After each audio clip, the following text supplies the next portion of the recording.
Hello friends and welcome at my channel. Today let's consider one more function, a polynomial as well as in the last few videos.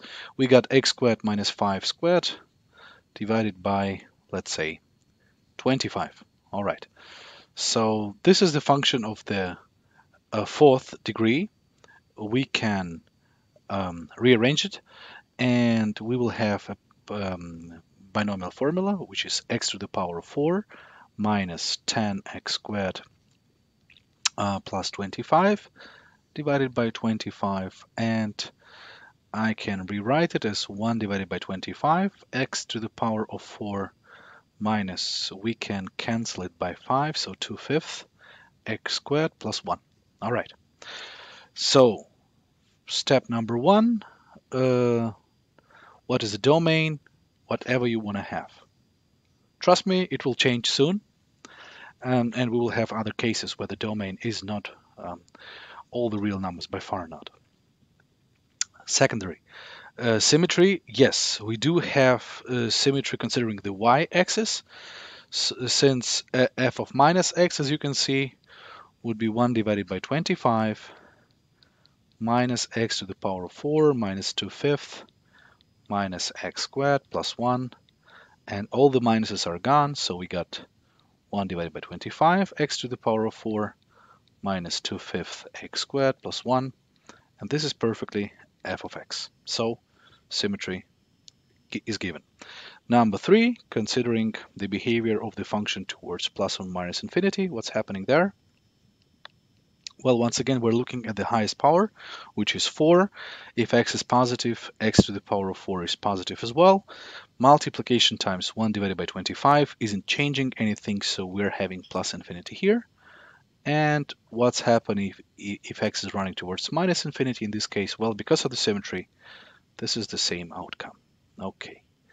Number 4 are the intersectional points with x-axis. So once again, I said x squared minus 5 squared divided by 25. We would like to have it equal to 0.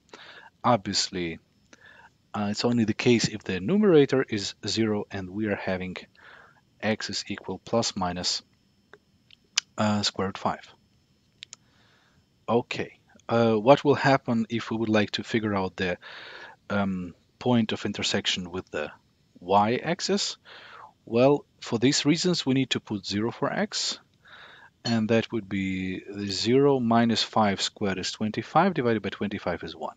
So the intersectional point with the y-axis is at 0, 1, and that's it. Number 5, once again, let us rewrite our function, because now we're gonna consider derivatives.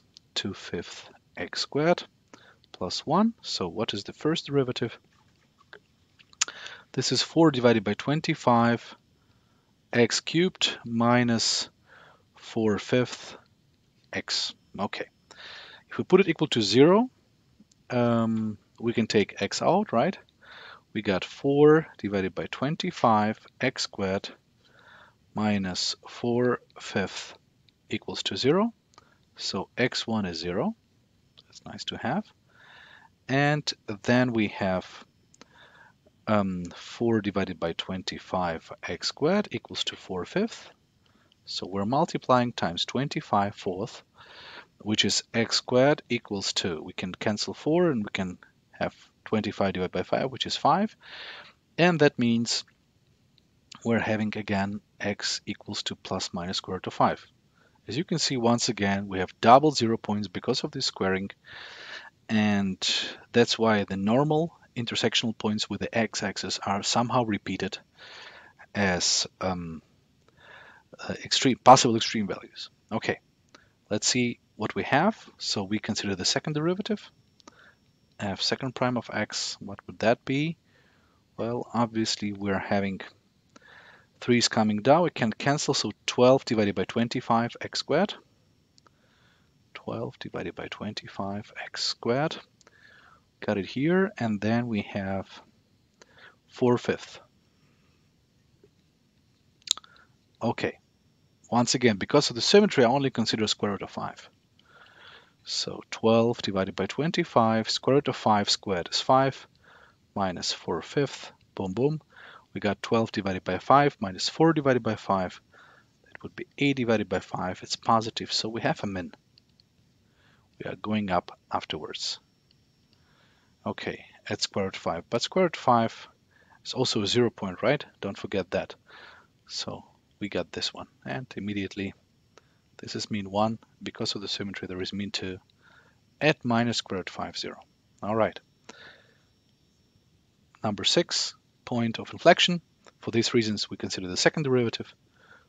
12 divided by 25, x squared minus 4/5 equal to 0.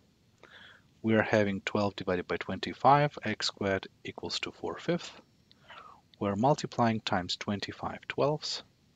So we got x squared equals to, it's 5/3. And we're taking a square root, so x equals to plus minus square root out of 5/3.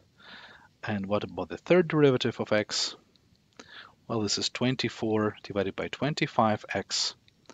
And in any case, if we're putting, for example, square root out of 5/3, you will never get 0. So this is obviously the point of inflection. We'll compute the value.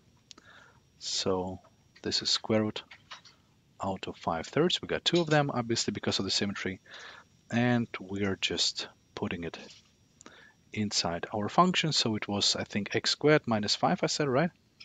And then I squared it again, yeah, divided by 25. So square root out of 5/3 squared minus 5 squared divided by 25.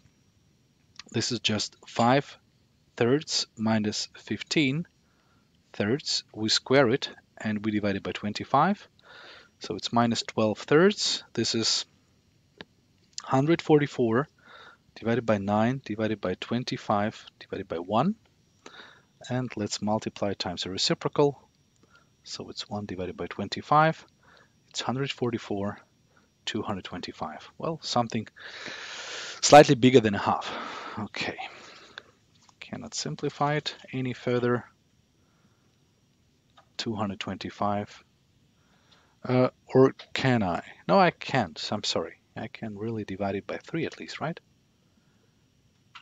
Yeah, I was able to do it previously. I should pay more attention. Sorry. Look at this. 9 is divisible by 3, obviously. And it's divisible by 9 even, right? So it's 16. Am I right? Yeah, it is. So 16 divided by 25. Yeah, it's easier to handle. Okay, now we got it. All right, so this is the first point of inflection. The second one would be square root out of 5/3 with minus in front and still the same y value. All right, now number 7 is the graph. So let's see what we have. We have minus square root of 5 plus square root of 5. Those were important points for considering the intersectional points with the x-axis. 0, 1 was the point of intersection here with the y-axis. We're still symmetric, which is nice to know. We got 2 means. Was it? Oh, it wasn't enough. Okay, I should have done more. I should also consider the case for 0, but obviously it's clear what's going to be happening. The second derivative at 0 would be just minus 4/5, so it's less than 0, and obviously this is a max with 0, 1. Okay, so we got at 0, 1 a max. Then at square root out of 5/3, let's estimate what this value would be. This is 1.6 approximately, so 1.3 around, right? Yeah, something like this. And square root of 5 is, of course, greater than that. So we're somewhere here. And slightly less than a half, we said. Okay, or slightly greater than a half. Okay, something like this. And don't forget we're going up. So what do we have? Well, now you have it. Going down, 0 point, max, second point of inflection. And this is the graph. Well, slightly more touch on the lower part. Okay, that would be it. Thanks for watching. See you guys in the next video. Bye-bye.